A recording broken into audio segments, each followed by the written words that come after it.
Sophie, l'infirmière en 15 ans de carrière, en avait vu de toutes les couleurs. Des patients qui hurlaient, des patients qui pleuraient à chaudes larmes, des patients qui maudissaient leur sort et demandaient pourquoi eux. Elle avait vu des familles riches, très riches, abandonner leurs aînés dans des cliniques de luxe hors de prix. Elle avait vu des familles pauvres, démunies, qui prenaient soin de leurs proches avec une dévotion, une tendresse, qui lui brisèrent le cœur. Elle avait vu des médecins échouer et des infirmières baisser les bras. Elle avait vu la douleur, sous toutes ses formes, mais jamais elle n'avait vu ce qu'elle a vu ce mardi-là, en arrivant au manoir des Merciers. La première chose qu'elle a faite, ça a été de chercher Léa et de lui poser une seule question, une seule. Qui s'occupe de ta mère quand je ne suis pas là? Cette question allait tout changer. Elle allait changer la façon dont Léa voyait la femme de ménage, celle qui nettoyait sa maison depuis 3 ans. Elle allait changer sa façon de comprendre l'argent, les médicaments, les soins, et elle allait changer, à jamais, la vie d'une femme qui, depuis 4 ans, n'avait pas dormi une seule nuit complète.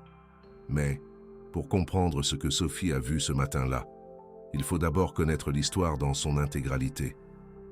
Et je vous préviens, cette histoire va vous faire remettre en question tout ce que vous croyez savoir sur l'argent, la médecine et ce que signifie vraiment prendre soin de quelqu'un. Léa Mercier avait 42 ans et avait bâti un empire, pas n'importe quel empire, un empire pharmaceutique. Son entreprise fabriquait des médicaments contre la douleur chronique, des pilules qui coûtaient des centaines d'euros, des traitements qui promettaient un soulagement à des millions de personnes. Ironique, la vie, non. La femme qui vendait des médicaments contre la douleur était incapable de soulager la douleur de sa propre mère. Mémé Carmen avait 61 ans. Elle avait été professeure de danse pendant 35 ans. Valse, tango, java, ses pieds connaissaient chaque rythme, chaque pas, chaque tour. Ses élèves l'adoraient.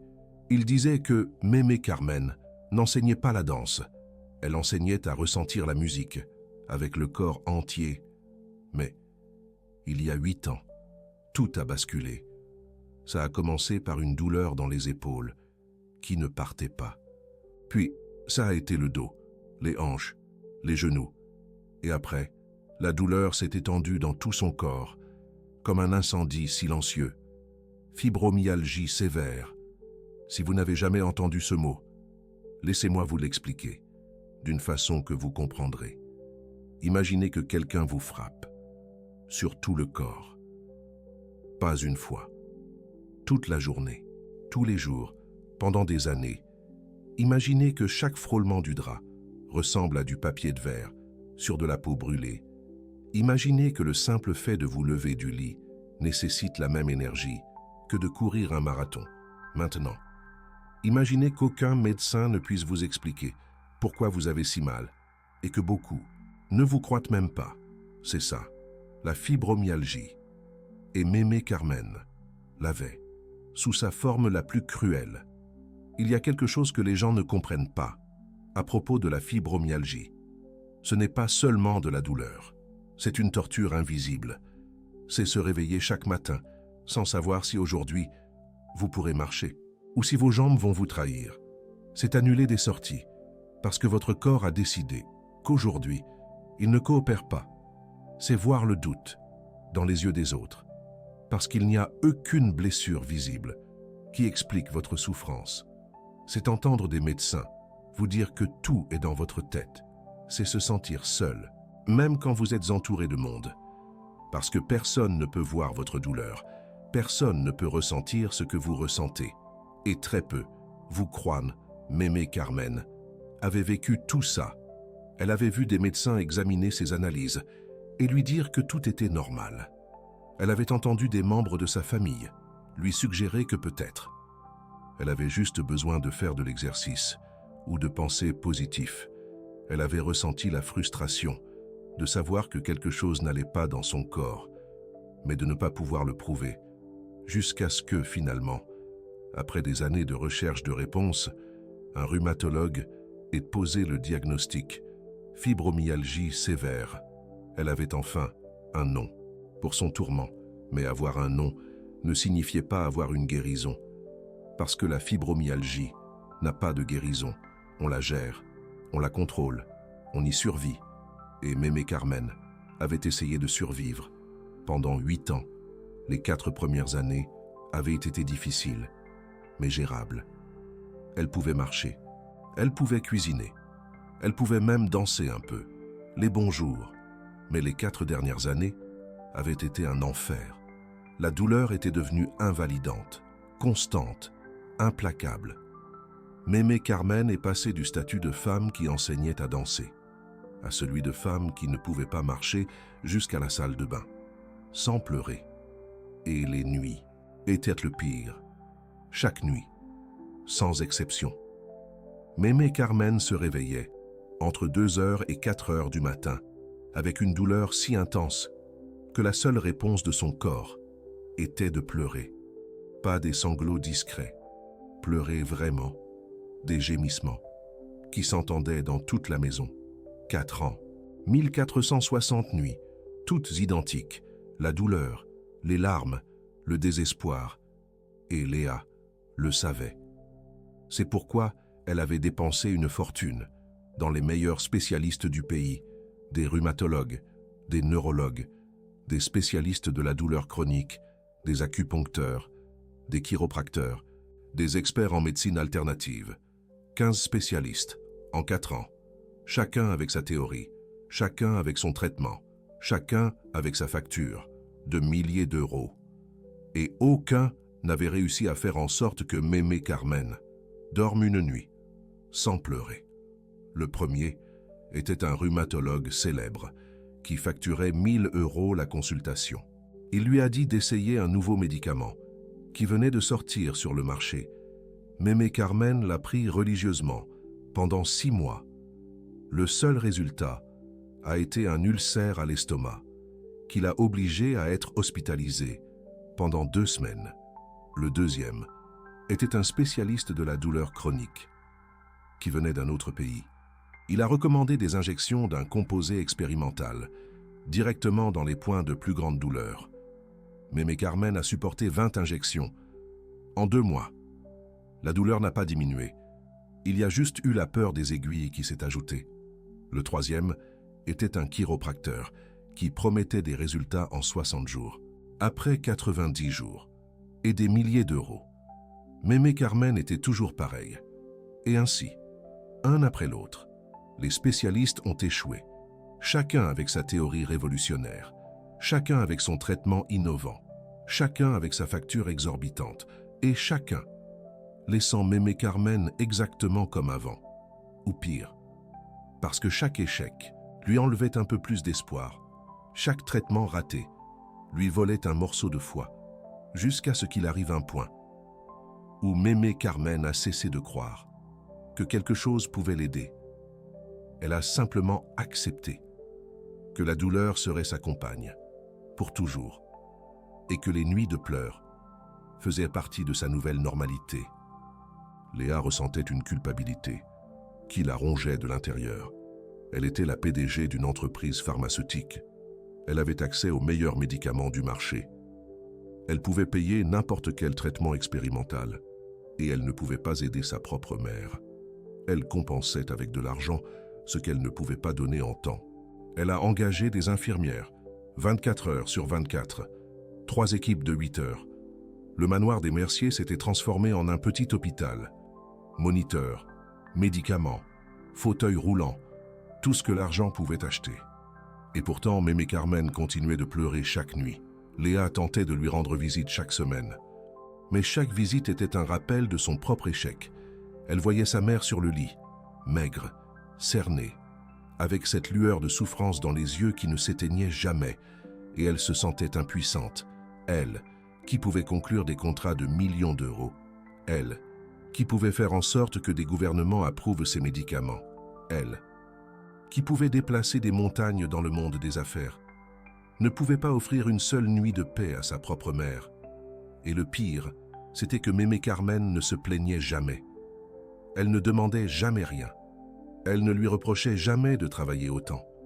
Elle ne la faisait jamais se sentir coupable. Elle lui disait juste qu'elle allait bien, qu'elle ne s'inquiète pas, qu'elle continue son travail. Et cela rendait Léa encore plus mal, parce qu'elle savait que sa mère mentait. Elle savait que chaque nuit était un enfer. Elle savait que derrière ce sourire forcé, il y avait une douleur qu'elle ne pouvait pas imaginer.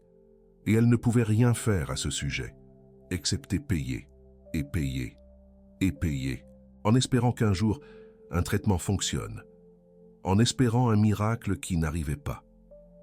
Si cette vidéo vous fait réfléchir à quelqu'un que vous connaissez, quelqu'un qui prend soin des autres sans rien attendre en retour, restez jusqu'à la fin. Parce que ce que vous allez découvrir va changer votre façon de voir le monde.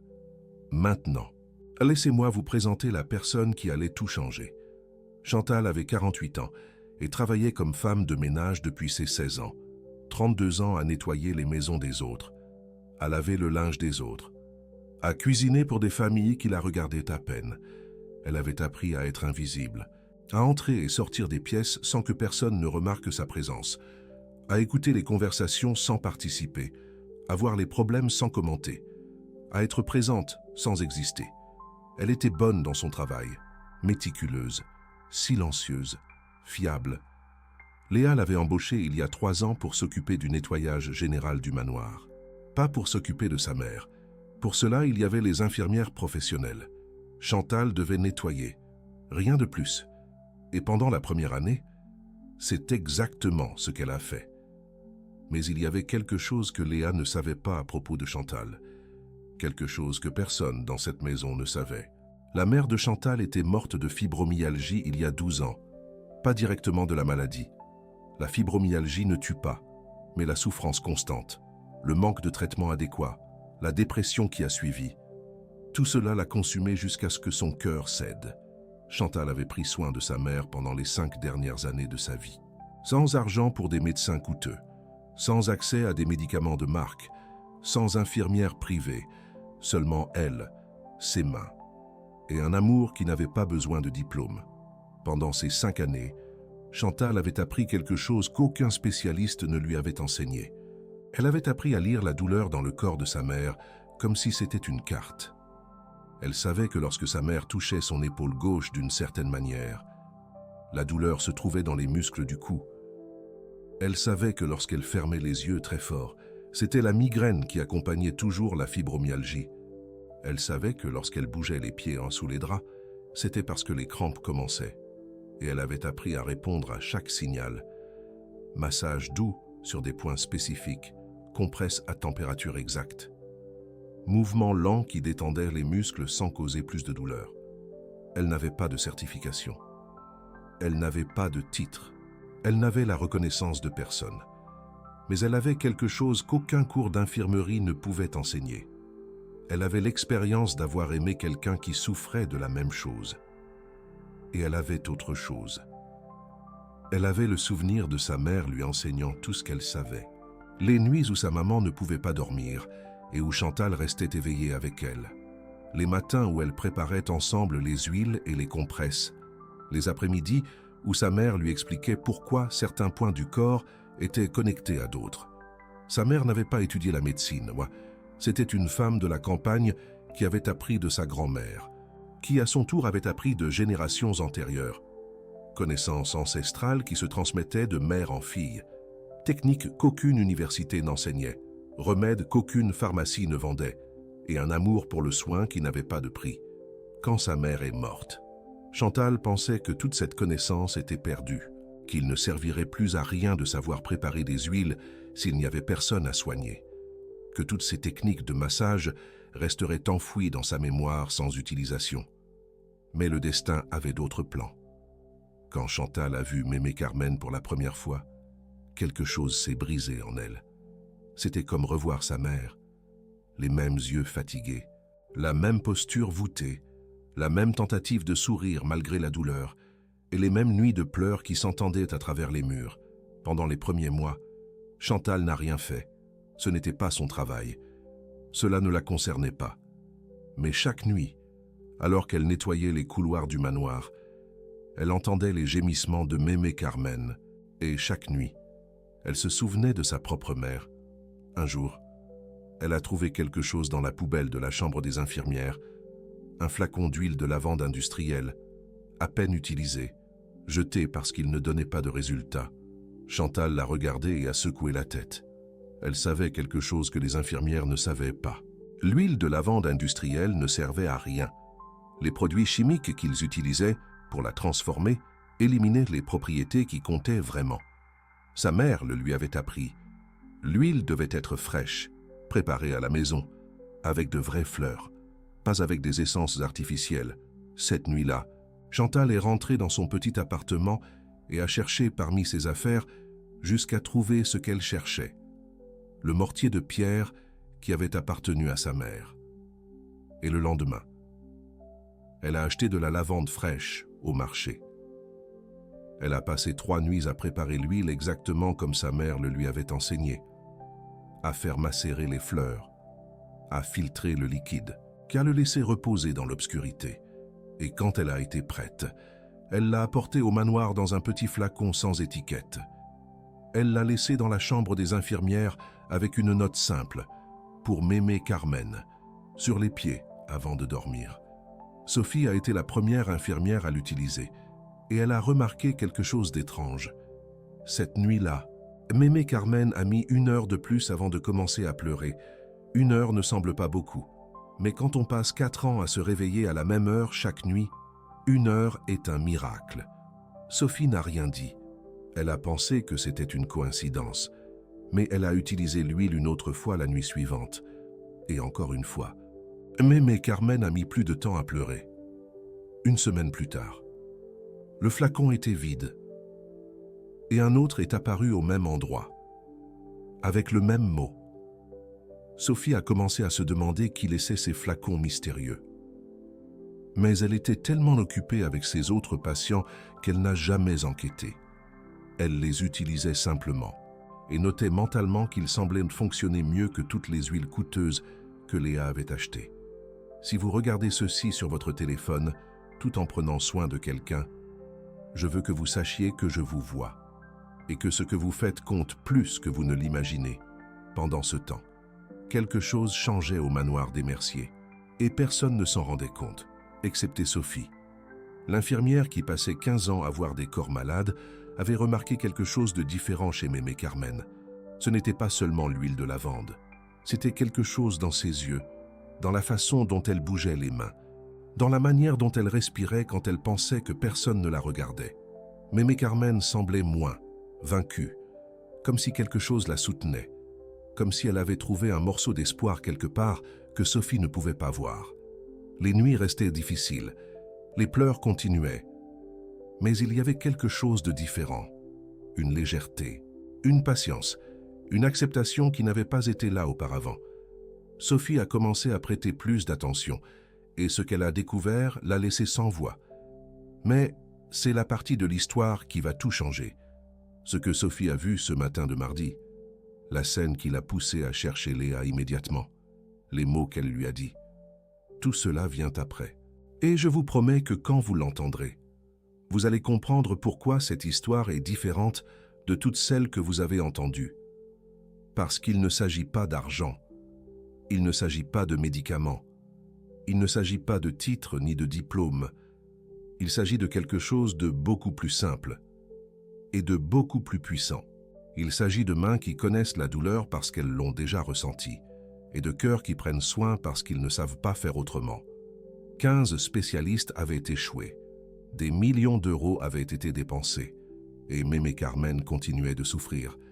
Mais quelque chose changeait, quelque chose de silencieux, quelque chose d'invisible, quelque chose que même Léa, avec tout son pouvoir et tout son argent, n'avait pas remarqué. Et bientôt, tout allait être révélé. Ce que personne ne savait, c'était ce que Gisèle faisait quand tout le monde dormait. Léa vivait dans une autre aile du manoir. Les infirmières de nuit restaient dans une chambre près de Mémé Carmen. Mais à 3 heures du matin, la plupart dormaient. Ne les blâmez pas. 8 heures de service à s'occuper d'une patiente atteinte de douleurs chroniques épuisent n'importe qui. Et après des mois de la même chose, le corps s'habitue et cherche le repos là où il peut. Mais Gisèle ne dormait pas à 3 heures du matin, parce qu'à 3 heures du matin, c'était le moment où mémé Carmen souffrait le plus. Cela avait commencé sans le vouloir. Une nuit, il y a 1 an et demi, Gisèle avait oublié son sac dans la cuisine et était retournée le chercher. Le manoir était silencieux, les lumières éteintes. Seul le bruit des grillons dehors. Et alors, elle l'a entendu, les pleurs. Ils venaient de la chambre de mémé Carmen. Un gémissement bas, constant, comme celui d'un animal blessé qui n'a plus la force de crier. Gisèle s'est arrêtée dans le couloir. Son corps entier s'est tendu. C'était le même son que faisait sa mère il y a 12 ans. Le même cri d'impuissance, de douleur qui ne peut s'expliquer, de souffrance qui n'a pas de fin. Ses pieds l'ont emmenée vers la porte avant que son esprit puisse les arrêter. L'infirmière de nuit dormait sur le canapé du couloir, profondément endormie. Gisèle a ouvert la porte avec précaution et a vu mémé Carmen. Elle était assise sur le lit, serrant ses genoux, se balançant doucement d'avant en arrière. Ses yeux étaient fermés.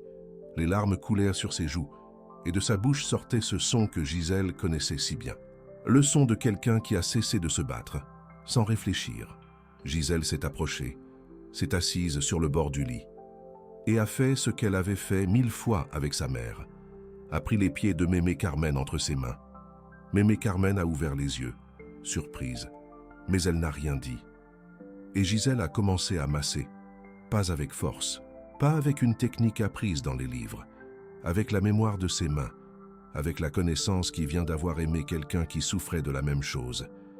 Elle a pressé les points exacts, les arches des pieds où s'accumule la tension, les talons où la douleur au dos se reflète, les orteils où le stress se cache.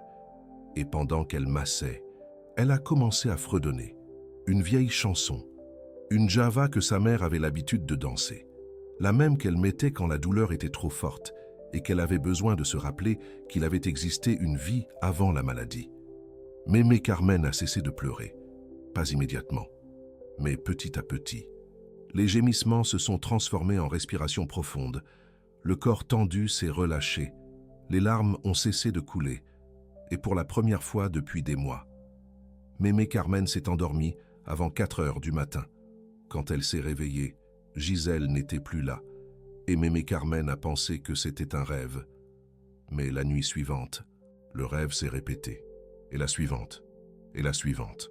Ainsi a commencé une routine secrète qui durerait près de 2 ans. Chaque nuit, quand l'horloge sonnait 3 heures moins le quart, Gisèle se faufilait dans les couloirs du manoir, passait devant l'infirmière endormie, entrait dans la chambre de mémé Carmen et faisait ce qu'aucun des 15 spécialistes n'avait réussi à faire. Lui donnait la paix, pas la guérison. La fibromyalgie n'a pas de remède. Gisèle le savait mieux que quiconque. Mais elle lui donnait quelque chose que la médecine ne peut pas prescrire. La présence, le contact, la chaleur de mains qui savent ce qu'est la douleur parce qu'elles l'ont déjà ressentie. Avec le temps, Gisèle a commencé à apporter d'autres choses. L'oreiller thermique qu'elle avait elle-même cousu pour sa mère. C'était simple. Une housse en tissu remplie de graines de lin. Rien de spécial à première vue. Mais quand on la chauffait au micro-ondes pendant exactement 2 minutes et 40 secondes, elle maintenait la température parfaite pendant près d'1 heure. Pas trop chaude pour brûler la peau sensible, pas trop froide pour être inutile. La chaleur exacte dont les muscles tendus par la fibromyalgie avaient besoin pour se détendre. Aucun des coussins thermiques coûteux que Léa avait achetés ne fonctionnait aussi bien, parce qu'ils étaient conçus par des ingénieurs qui n'avaient jamais ressenti la douleur qu'ils essayaient de soulager. Et l'oreiller de Gisèle avait été conçu par l'amour d'une fille pour sa mère. Chaque nuit, Gisèle posait l'oreiller sur le dos de mémé Carmen pendant qu'elle lui massait les pieds. Et chaque nuit, mémé Carmen s'endormait un peu plus vite. Mais Gisèle ne s'arrêtait pas là. Elle avait commencé à tenir un carnet, un petit carnet, à spirale, acheté dans la papeterie la moins chère du quartier. Et chaque soir, avant de partir, Sophie notait quelque chose, où ça lui avait fait le plus mal aujourd'hui. Quels points étaient les plus tendus? Comment elle avait réagi quand j'avais massé l'épaule gauche par rapport à la droite? C'était une carte de la douleur de mémé Carmen, un registre de schéma, qu'aucun médecin n'avait pris le temps d'observer. Parce que les médecins voyaient Mémé Carmen 30 minutes par consultation. Ils posèrent des questions génériques, ils prescrivaient des pilules. Mais Sophie la voyait chaque soir, touchait son corps chaque soir, sentait les changements chaque soir. Et avec le temps, elle apprit à prédire la douleur avant qu'elle n'arrive. Si aujourd'hui le cou la fait plus souffrir, demain ce sera la hanche. Si la douleur commence au pied, elle va monter vers les genoux. Si la tension est du côté gauche, il faut travailler le droit pour compenser. Personne ne lui avait enseigné ça. Ce n'était dans aucun livre. C'était une connaissance née de l'observation, de la patience, des soins répétés nuit après nuit après nuit. Et ça fonctionnait. Pas parfaitement. Mémé Carmen avait toujours de mauvaises nuits. Elle pleurait toujours parfois. Elle souffrait toujours. Mais les bonnes nuits commencèrent à être plus fréquentes que les mauvaises. Et ça, pour quelqu'un avec une fibromyalgie sévère, c'était un miracle. Mais le vrai changement vint quand Sophie découvrit quelque chose sur le passé de Mémé Carmen. Ce fut par accident, un soir, tandis qu'elle massait les pieds de Mémé Carmen. Elle nota que les doigts de la vieille dame se mouvaient d'une façon particulière, comme s'ils suivaient un rythme. Sophie cessa de fredonner et prêta attention. Les doigts de Mémé Carmen se mouvaient comme s'ils comptèrent des pas. 1, 2, 3, 1, 2, 3. Le rythme de la valse. Et alors Sophie comprit. Elle chercha de l'information, interrogea d'autres employés, enquêta en silence et découvrit que Mémé Carmen avait été professeure de danse. 35 ans à enseigner aux autres à mouvoir leur corps avec la musique. Et maintenant, elle ne pouvait même pas marcher jusqu'aux toilettes. Ce soir-là, Sophie rentra chez elle et commença à chercher.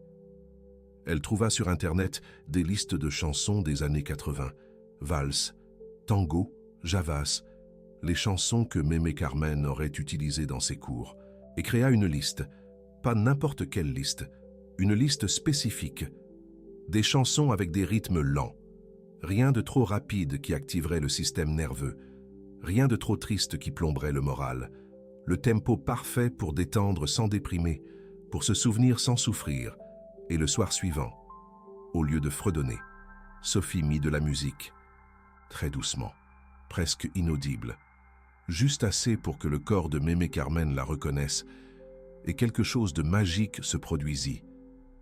Les yeux de Mémé Carmen s'illuminèrent, pour la première fois depuis des années. Quelque chose qui n'était pas de la douleur traversa son visage. C'était de la nostalgie, c'était de la joie, c'était le souvenir d'une vie qui avait existé avant que la douleur ne l'emporte. Et tandis que la musique sonnait, les doigts de Mémé Carmen commencèrent à se mouvoir, comptant des pas que son corps ne pouvait plus faire, dansant dans son esprit, tandis que son corps se reposait. Et les larmes qui tombèrent ce soir-là ne furent pas de douleur.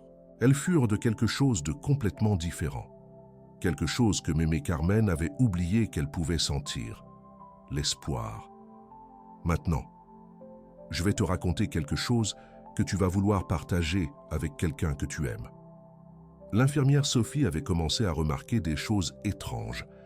D'abord, ce fut l'huile de lavande qui apparaissait mystérieusement.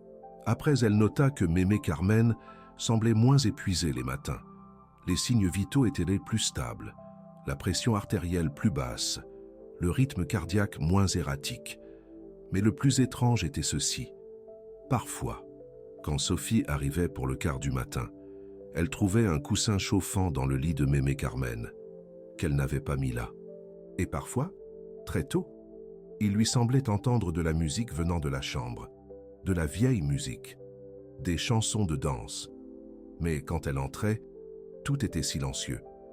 Sophie commença à se demander si elle devenait folle, ou si quelque chose se passait dans cette maison qu'elle ne comprenait pas. Un jour, elle décida d'arriver plus tôt que d'habitude, pas pour travailler, pour observer. Elle se gara à l'extérieur du manoir à 5 heures du matin, 2 heures avant son quart, et attendit, à 5h30. Elle vit une silhouette sortir par la porte de service. C'était la femme de ménage, la dame silencieuse qui parlait à peine, celle qui avait toujours le regard baissé et ne se mêlait jamais de rien. Sophie l'observa marcher vers l'arrêt de bus et remarqua quelque chose dans sa main. un petit cahier, à spirale. Sophie n'y pensa pas beaucoup, mais elle le garda en mémoire. Ce matin-là, quand elle alla vérifier l'état de mémé Carmen, elle nota quelque chose de différent. La vieille dame dormait, profondément, avec une expression de paix que Sophie ne lui avait pas vue depuis des mois, et dans l'air flottait un arôme subtil, de la lavande fraîche. Pas l'artificiel des huiles chères, de la vraie lavande. Sophie commença à relier les points, les huiles mystérieuses, le coussin chauffant, la musique qu'elle croyait entendre. L'employé sortant tôt, le cahier. Quelque chose se passait, et Sophie allait découvrir ce que c'était. Mais pour ça, elle avait besoin de voir de ses propres yeux, et ce qu'elle vit ce matin de mardi changerait tout. Changerait la façon dont Léa comprenait le soin, changerait le futur de Sophie, et changerait pour toujours la vie d'une femme qui avait oublié ce que c'était de dormir sans pleurer. Mais avant de te raconter ce qui se passa ce mardi, tu as besoin de comprendre quelque chose de plus. Tu as besoin de comprendre pourquoi Sophie n'a jamais rien dit, pourquoi elle garda son secret pendant presque 2 ans, pourquoi elle préférait soigner en silence plutôt que de recevoir de la reconnaissance. Et la réponse est plus simple et plus compliquée que tu ne l'imagines. Sophie ne faisait pas ça pour mémé Carmen. Enfin, si, elle le faisait pour elle, mais pas seulement pour elle. Elle le faisait pour sa mère. Chaque fois qu'elle touchait les pieds de mémé Carmen, elle sentait les pieds de sa mère. Chaque fois qu'elle entendait les pleurs nocturnes, elle entendait les pleurs de sa mère. Chaque fois qu'elle parvenait à ce que mémé Carmen s'endorme un peu plus tranquille, elle sentait que d'une certaine façon, elle guérissait une blessure qui était ouverte depuis 12 ans. La blessure de ne pas avoir pu faire plus. Sa mère était morte en souffrant, sans accès aux traitements chers, sans infirmière privée, sans médicaments de marque. Elle était morte dans la pauvreté, avec seulement les mains de sa fille pour soulager la douleur. Et Sophie s'était toujours demandé si cela avait été suffisant, si son amour avait été suffisant, si ses mains avaient été suffisantes. Soigner mémé Carmen était sa façon de répondre à cette question, de se démontrer à elle-même que ce qu'elle avait fait pour sa mère avait compté, que les mains d'une fille qui aime peuvent faire ce que des millions d'euros ne peuvent pas. C'est pour ça qu'elle ne cherchait pas de reconnaissance. C'est pour ça qu'elle ne voulait que personne ne sache, parce que ce n'était pas un travail, ce n'était pas de la charité, ce n'était pas de la bonté, c'était de la guérison de son propre cœur brisé. Et cette guérison nécessitait le silence. Mais le silence était sur le point de se briser, parce qu'infirmière Sophie avait décidé de découvrir la vérité, et ce qu'elle allait trouver serait impossible à ignorer. C'était un mardi, 3h45 du matin. Sophie était arrivée au travail 4 heures plus tôt que d'habitude. Elle s'était garée dans une rue latérale où sa voiture ne se voyait pas depuis le manoir des Merciers, et elle était entrée par la porte de service qu'il laissait toujours ouverte. Son cœur battait fort. Elle ne savait pas exactement ce qu'elle espérait trouver, mais après des semaines d'indices éparpillés, elle avait besoin de réponses. Elle marcha silencieusement dans le couloir. Le sol de marbre froid sous ses pieds, les lumières éteintes. Le seul bruit était le tic-tac de l'horloge ancienne dans le salon. Quand elle arriva au couloir menant à la chambre de mémé Carmen, elle entendit quelque chose, de la musique, très douce, presque imperceptible, une java à l'ancienne, de celle qu'on entendait à la radio il y a 40 ans. Sophie s'arrêta. La porte de la chambre de mémé Carmen était entr'ouverte. Une lumière ténue filtrait à travers l'entrebâillement. Et alors, elle vit. Ce que Sophie vit cette nuit-là resta gravé dans sa mémoire à jamais. Mémé Carmen était assise sur le lit, calée contre des oreillers. Ses yeux étaient fermés, mais son visage ne montrait pas de douleur. Il montrait la paix. Et à ses pieds, assise au bord du lit, se trouvait Consuelo, la femme de ménage, la dame silencieuse qui parlait à peine, la femme invisible que tout le monde ignorait. Elle tenait les pieds de mémé Carmen entre ses mains et les massait avec des mouvements lents, précis, presque hypnotiques, sur la table de chevet. Il y avait une bouillotte, un petit flacon d'huile, un cahier ouvert avec des annotations écrites à la main. Et du téléphone de Consuelo sortait cette musique, cette Java à l'ancienne qui faisait que les doigts de Mémé Carmen bougeaient seuls, comptant des pas de danse que son corps ne pouvait plus faire. Mais ce qui fit retenir sa respiration à Sophie, ce n'était rien de tout ça. C'était ce que Consuelo faisait avec sa bouche. Elle chantait, pas les paroles de la chanson. Elle inventait des mots doux, des mots de consolation, des mots que seule une mère dirait à son enfant malade. C'est fini. La douleur s'en va.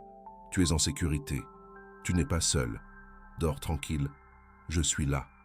Et pendant qu'elle chantait, une larme coula sur la joue de Consuelo. Une larme silencieuse qu'elle ne prit pas la peine d'essuyer. Parce que ses mains étaient occupées à guérir ce que 15 spécialistes n'avaient pas pu. Sophie resta paralysée devant la porte. 15 ans de carrière, des milliers de patients, des centaines de nuits à l'hôpital. Et elle n'avait jamais vu quelque chose de pareil. Ce n'était pas une technique médicale, ce n'était pas un traitement professionnel, ce n'était rien qui puisse s'enseigner dans une école d'infirmière. C'était de l'amour pur, sans rien attendre en retour, sans vouloir de reconnaissance, sans chercher de gratitude.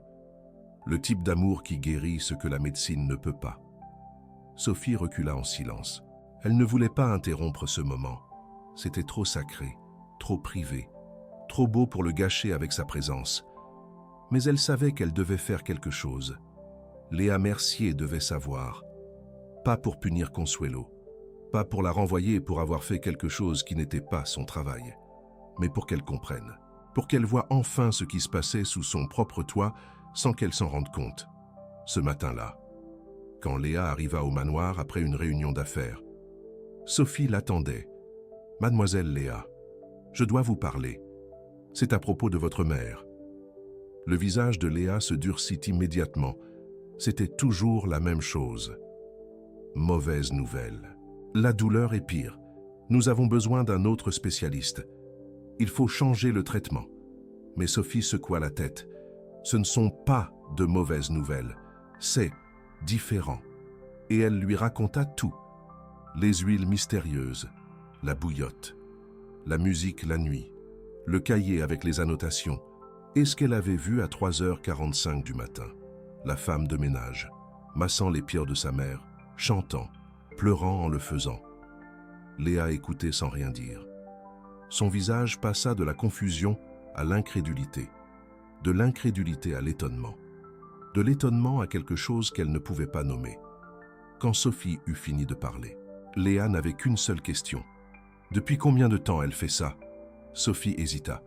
D'après ce que j'ai observé, presque 2 ans. 2 ans. 2 ans de nuits blanches, de soins silencieux, d'amour invisible. Pendant que Léa voyageait à travers le monde en concluant des affaires. Pendant qu'elle payait des fortunes à des spécialistes qui ne servaient à rien. Pendant qu'elle se sentait coupable de ne pas pouvoir aider sa mère. La femme de ménage avait fait ce que personne d'autre ne pouvait. Léa sentait le sol bouger sous ses pieds, toute sa vie. Elle avait cru que l'argent était la solution à tous les problèmes, que si on payait assez. On pouvait tout arranger, et voici la preuve qu'elle avait torte.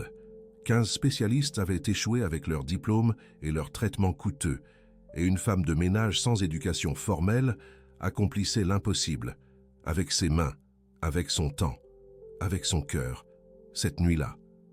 Léa n'alla pas dormir dans sa chambre. Elle se cacha dans le couloir, dans l'ombre, où personne ne pouvait la voir, et elle attendit.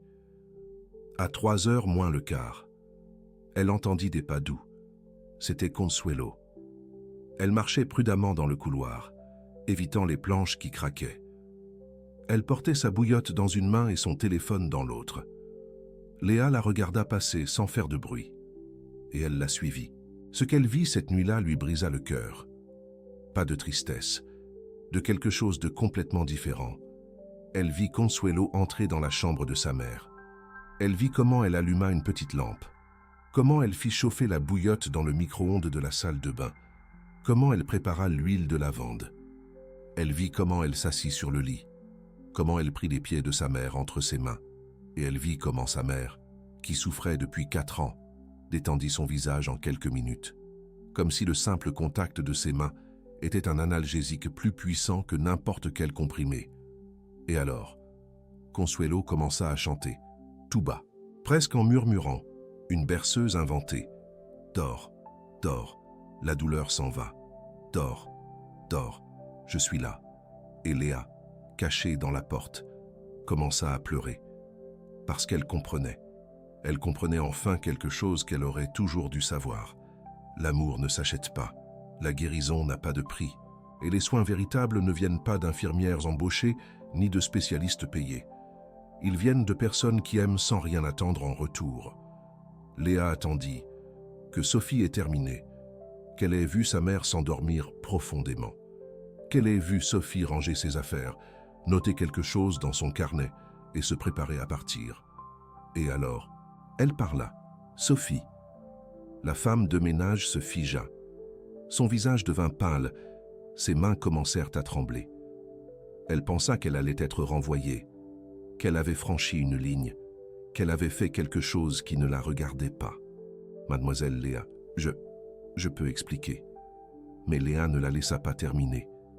Elle s'approcha d'elle, la regarda droit dans les yeux, et dit quelque chose que Sophie n'attendait pas. Merci, ce simple mot. Merci. Et puis elle s'effondra.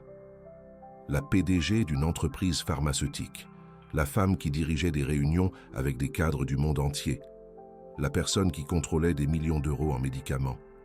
Elle s'effondra, en larmes, dans les bras de sa femme de ménage. Merci, merci, je ne savais pas, je ne savais pas. Sophie ne sut que faire. Personne ne l'avait serrée dans ses bras ainsi depuis des années. Personne ne l'avait remerciée pour quoi que ce soit. Elle resta simplement là, à soutenir Léa pendant qu'elle pleurait, et à ce moment-là, les murs invisibles qui séparaient la millionnaire de la femme de ménage s'écroulèrent. Elles n'étaient plus patronnes et employées. Elles étaient deux femmes unies par l'amour envers quelqu'un qui souffrait. Deux filles, bien que d'une manière différente. Quand Léa se calma finalement, elle posa une question. « Pourquoi tu ne me l'as pas dit ?» Sophie baissa les yeux. « Ce n'était pas ma place, mademoiselle. Je ne fais que nettoyer la maison. » « Non, tu ne fais pas que nettoyer la maison. Tu as pris soin de ma mère mieux que tous les médecins que j'ai payés. » Sophie secoua la tête. « Ce n'était pas pour vous, ni pour votre mère. Enfin, si, c'était pour elle. Mais... » Elle s'arrêta. Les mots ne sortaient pas. Mais Léa comprit. « Ta mère ?» demanda-t-elle doucement. Sophie acquiesça. Les larmes commencèrent à couler. Elle est morte il y a 12 ans. Fibromyalgie. Nous n'avions pas d'argent pour les médecins. Je n'avais qu'elle. Et chaque soir, quand tu prends soin de ma mère, j'ai l'impression d'être à nouveau avec elle. Le silence emplit la pièce. Un silence qui disait plus que n'importe quel mot. Léa comprit finalement quelque chose de fondamental. Elle n'avait pas engagé une femme de ménage. Elle avait été bénie avec un ange déguisé en une dame silencieuse, avec les mains abîmées par des années de travail. Un ange qui guérissait la douleur parce qu'elle connaissait la douleur, qui aimait sans condition parce qu'elle savait ce que c'était de perdre celle qu'on aime, et qui donnait tout sans rien demander parce que c'était la seule langue que son cœur connaissait. Cette nuit-là, pour la première fois en 4 ans, Mémé Carmen dormit toute la nuit sans pleurer. Pas 1 heure de plus que d'habitude. Pas 2 heures. Toute la nuit. De 23 heures à 8 heures du matin. 9 heures de sommeil ininterrompu. 9 heures sans douleur insupportable. Sans gémissement. Sans larmes. Quand l'infirmière du matin entra dans la chambre, elle pensa que quelque chose n'allait pas. Un tel silence était impossible. Mémé Carmen se réveillait toujours, en pleurant. Mais elle était là, endormie, avec une expression de paix que l'infirmière n'avait jamais vue. Infirmière Sophie, qui arrivait à son service, s'approcha pour vérifier.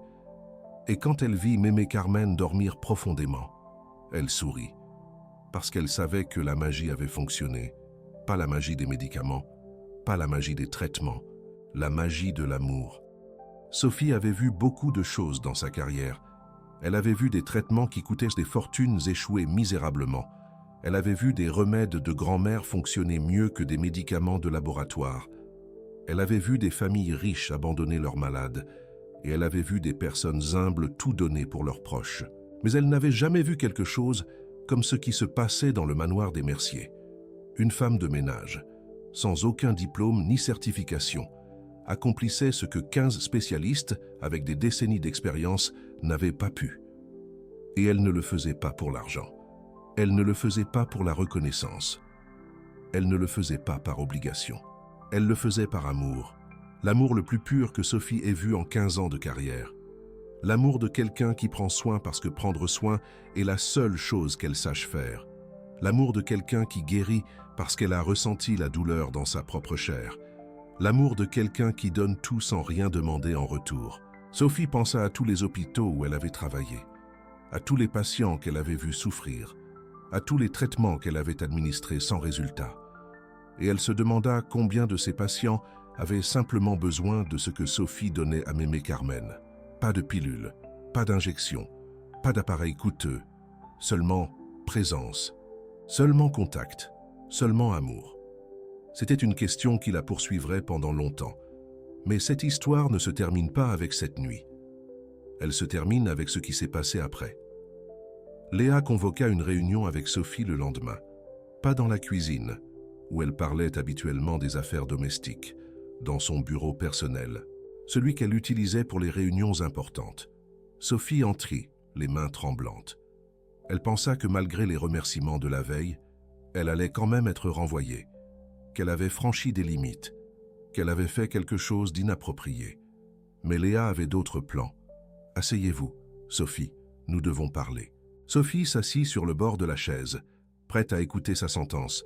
« Je veux vous offrir quelque chose. » Sophie la regarda sans comprendre. « Je veux vous embaucher officiellement comme aide-soignante de ma mère, avec un salaire 3 fois supérieur à ce que vous gagnez maintenant, avec des avantages sociaux complets, avec des vacances payées, avec tout ce que vous méritez. » Les yeux de Sophie s'écarquillèrent. « Mais mademoiselle, je n'ai pas fait d'études, je ne suis pas infirmière, je n'ai aucun certificat. » Léa secoua la tête. « J'ai 15 certificats de spécialistes qui n'ont pas pu faire ce que vous faites chaque soir. Les diplômes ne me servent à rien. Ce que vous avez ne s'apprend dans aucune école. » Sophie resta silencieuse un moment, et puis elle dit quelque chose que Léa n'attendait pas. « Non, non !» Léa était confuse. Elle venait de lui offrir le triple de son salaire et elle avait refusé. « Je ne veux pas être aide-soignante officielle. » « Pourquoi ?» Sophie prit une inspiration. « Parce que si vous en faites mon travail, cela cessera d'être ce que c'est. » Léa ne comprenait pas. « Ce que je fais pour votre mère, je le fais par amour, pour ma maman, pour elle, pour moi. Si vous me payez pour le faire, ce ne sera plus la même chose. Ce sera une obligation. Et les obligations ne guérissent pas. » Léa se renversa sur sa chaise. Jamais de sa vie quelqu'un n'avait refusé de l'argent ainsi. Dans son monde des affaires, tout avait un prix. Tout pouvait s'acheter, tout se négociait. Et voilà cette femme simple, cette femme de ménage, qui lui enseignait une leçon qu'aucun MBA ne pouvait enseigner. Il y a des choses qui perdent de leur pouvoir, quand on leur donne un prix. « Alors que veux-tu » demanda enfin Léa. Consuelo réfléchit un instant. « Je veux continuer à nettoyer la maison. C'est mon travail et j'aime ça. Mais je veux la permission de m'occuper de votre maman quand elle en a besoin. Sans horaire fixe, sans règles, seulement quand mon cœur me le demande. » Léa sourit. Pour la première fois depuis longtemps. Elle sourit. Vraiment. « Ça, tu l'as. Mais au moins, laisse-moi te donner quelque chose. » Consuelo la regarda avec méfiance. « Pas plus d'argent. Pas d'argent. Quelque chose de mieux. » Léa ouvrit un tiroir de son bureau et en sortit un dossier. « Voici le contrat de la maison où tu vis. À partir d'aujourd'hui, elle est à toi, payée, sans hypothèque, sans loyer, à toi pour toujours. » Les yeux de Consuelo se remplirent de larmes. « Mademoiselle, c'est trop. C'est moins que ce que tu mérites. Et il y a autre chose. » Léa sortit un autre dossier. « Ceci est une assurance vie, pour toi. Si quelque chose t'arrive, ta famille sera protégée. Et ceci est un fonds de retraite, pour quand tu ne pourras plus travailler. Tout payé, tout à toi. » Consuelo ne pouvait pas parler. Les larmes coulaient sur son visage tandis qu'elle regardait les documents. Jamais de sa vie elle n'avait eu de sécurité. Jamais elle n'avait su ce qui se passerait demain. Elle avait toujours vécu au jour le jour, espérant que la chance ne s'épuiserait pas. Et maintenant, cette femme qu'elle avait ignorée pendant 3 ans lui donnait ce qu'elle n'avait jamais eu, un avenir. « Il y a une dernière chose, » dit Léa. Elle sortit une photo de son sac. C'était une vieille photo, en noir et blanc, d'une femme qui dansait. C'était ma mère il y a 40 ans. Je l'ai trouvée dans ses affaires. Et je veux que tu l'aies. Consuelo regarda la photo. Mémé Carmen jeune, belle, pleine de vie. Ses pieds en mouvement, son sourire immense. Tout son corps exprimant la joie. Avant que la douleur n'emporte tout, garde-la, pour que tu te souviennes de qui est la femme dont tu t'occupes. Pas une patiente, pas une vieille dame malade, une danseuse, une maîtresse, une femme qui a vécu avec toute son intensité avant que la vie ne la frappe. Consuelo prit la photo avec des mains tremblantes, et pour la première fois, Léa vit quelque chose dans ses yeux. Pas de gratitude, pas de surprise, de la reconnaissance, comme si elle voyait sa propre mère sur cette photo, cette nuit-là. Léa fit quelque chose qu'elle n'avait pas fait depuis des années. Elle resta à la maison. Pas de travail, pas de vérification des courriels, pas d'appel d'affaires. Elle s'assit près du lit de sa mère, et elle fut simplement là. Et quand Consuelo arriva à 3 heures du matin, Léa l'attendait. Pas pour surveiller, pas pour observer, pour apprendre. « Enseigne-moi, dit-elle à Consuelo. Enseigne-moi à prendre soin d'elle comme tu le fais. » Et Consuelo, pour la première fois depuis 3 ans, sourit ouvertement. Cette nuit-là, 2 paires de mains prirent de soin de mémé Carmen, les mains de Consuelo, qui connaissèrent la douleur parce qu'elle l'avait déjà ressentie, et les mains de Léa, qui apprenait enfin que l'amour ne se délègue pas. Mémé Carmen se réveilla un instant. Elle regarda sa fille assise à côté d'elle. Elle regarda Consuelo de l'autre côté. Et bien que la douleur soit toujours là, bien que la fibromyalgie ne disparaisse jamais, quelque chose était différent. Elle n'était plus seule. Une larme coula sur sa joue, mais elle n'était pas de douleur. Elle était de quelque chose qu'elle n'avait pas ressenti depuis des années. Du bonheur, maintenant. Laissez-moi vous raconter où ils en sont aujourd'hui. 6 mois se sont écoulés depuis cette nuit. Mémé Carmen souffre toujours de fibromyalgie. La maladie n'a pas disparu. Il n'y a pas eu de guérison miraculeuse. Les mauvaises nuits existent toujours, mais elles sont moins nombreuses. Beaucoup moins nombreuses. Maintenant, elle dort des nuits complètes 3 ou 4 fois par semaine. Quelque chose qui était auparavant impossible. Et quand elle a de mauvaises nuits, elle ne les affronte plus seule. Consuelo travaille toujours au manoir. Elle continue à nettoyer. Elle continue à prendre soin. Mais maintenant, elle le fait la tête haute. Elle n'est plus invisible. Tout le monde dans la maison sait qui elle est, ce qu'elle fait, ce qu'elle signifie pour mémé Carmen. Et ils la traitent avec le respect qu'elle a toujours mérité. Léa a réduit ses heures de travail. Elle a vendu une partie de son entreprise, délégué des responsabilités, cessé de courir après le prochain million pour poursuivre quelque chose de plus important, du temps avec sa mère. Maintenant, elle passe 3 nuits par semaine au manoir. Parfois, elle accompagne Consuelo lors des séances nocturnes. Parfois, elle s'assoit simplement à côté de sa mère et lui raconte sa journée. Et Sophie, l'infirmière qui a tout découvert. Elle a écrit un article pour une revue médicale. Pas sur les traitements, pas sur les médicaments, sur le pouvoir des soins non professionnels, sur ce que les mains d'un être cher peuvent faire quand les médecins échouent et les infirmières baissent les bras. L'article est devenu viral. Des milliers d'infirmières l'ont partagé. Des médecins l'ont commenté. Des familles de patients souffrant de douleurs chroniques l'ont lu en pleurant.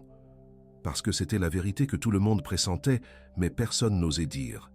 Que parfois, le meilleur traitement ne vient pas dans une pilule. Il vient dans une étreinte, dans une chanson, dans des mains qui massent des pieds fatigués à 3 heures du matin. Il y a 2 semaines, mémé Carmen a fait quelque chose qu'elle n'avait pas fait depuis 4 ans. Elle a dansé, pas debout, pas avec des pas compliqués, pas comme elle le faisait avant, mais assise sur son lit, bougeant les bras, comptant les pas avec ses doigts, fredonnant la musique que Consuelo mettait chaque soir. Elle a dansé, et tout le monde dans la pièce a pleuré. Léa, Consuelo, Sophie, les autres infirmières.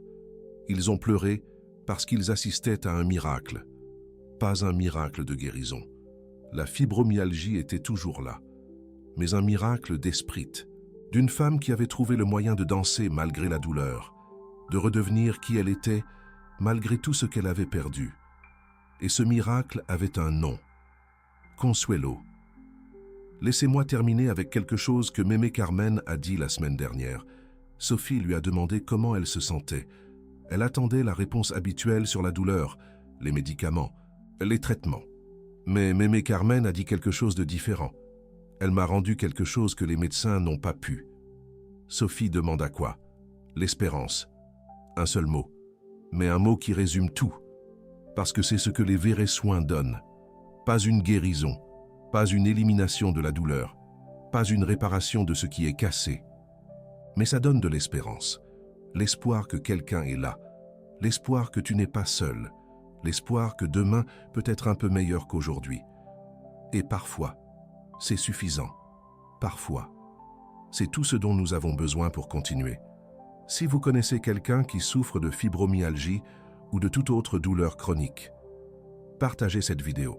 Pas parce qu'elle va les guérir, mais parce qu'elle leur rappellera peut-être qu'ils ne sont pas seuls, qu'il y a des mains dans le monde qui savent ce qu'est la douleur, et que ces mains, parfois, peuvent faire ce que la médecine ne peut pas. Et si vous êtes cette personne qui prend soin sans rien attendre en retour, si vous êtes la Consuelo de quelqu'un, si vous passez des nuits blanches à veiller sur quelqu'un que vous aimez, je veux que vous sachiez une chose, ce que vous faites est important, même si personne ne le voit, même si personne ne vous en remercie, même si parfois vous avez l'impression que ce n'est pas suffisant. C'est important, parce qu'il y a des blessures que seul l'amour peut guérir. Et vous soignez des blessures chaque jour. Dans le commentaire épinglé, je vous pose une question. Connaissez-vous quelqu'un qui souffre de fibromyalgie? Qui est cette personne qui prend soin sans rien attendre en retour? Racontez-nous son histoire. Parce que chaque histoire mérite d'être racontée. Et chaque soignant mérite d'être vu. Merci d'être resté jusqu'à la fin. Si cette vidéo vous a touché le cœur, partagez-la avec quelqu'un qui a besoin de l'entendre. Quelqu'un qui prend soin d'un malade, quelqu'un qui souffre en silence, quelqu'un qui a besoin de se rappeler qu'il n'est pas seul. Et si vous voulez voir plus d'histoires comme celle-ci, abonnez-vous à la chaîne et activez la petite cloche. Parce que chaque semaine, nous vous proposons des histoires de personnes extraordinaires, des personnes que personne ne voit, mais qui font l'impossible. On se retrouve dans la prochaine vidéo, où nous continuerons à raconter des histoires de personnes extraordinaires, des personnes qui font le ménage et qui soignent les cœurs, des personnes invisibles qui font l'impossible, des personnes comme Consuelo, et peut-être des personnes comme vous